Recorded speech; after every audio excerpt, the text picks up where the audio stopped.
Mana sini fans Indonesia, orang memang pandai lah. Aku puji lah orang Indonesia, pandai bagi apa, nama timbangan ataupun nama apa, bagi gelaran. Orang nampak juga terbaik orang Indonesia. Cuba komen sikit fans Indonesia.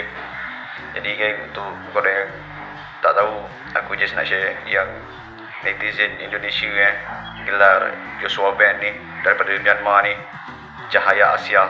Kenapa diorang netizen Indonesia gelar dia ni Cahaya? Sebab diorang bangga ada wakil daripada Asia yang main kat UFC, menang kat UFC lagi.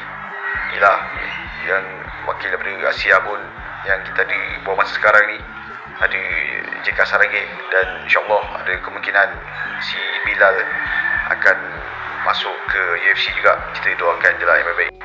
Jadi netizen Indonesia ada yang juga apa, sokong, ada juga yang tumpang gembira sebab Joshua Ben boleh masuk ke UFC, menang belt pula tu, dapat tali pinggang. Kau ingat senang ke nak menang kat UFC tu, lagi-lagi terus dapat tali pinggang tu. So sebabkan rekod dia yang bagus kat UFC, netizen Indonesia gelar dia Cahaya Asia. Aku rasa yelah, memang layak jugalah korang gelar dia Cahaya Asia. Aku pun setuju lah. Lagi-lagi main di peringkat tinggi kan, siapa yang tak apa bangga kan. Lepas tu fight dekat UFC lagi, menang pula tu. Mungkin satu hari nanti, tak mustahil lah, kita ada wakil daripada Malaysia juga. Kalau ada satu masa nanti ada fighter kita dari Malaysia layak kat UFC, menang pula, korang rasa nak gelar apa pula? Komen kat ruang komen tu macam mana.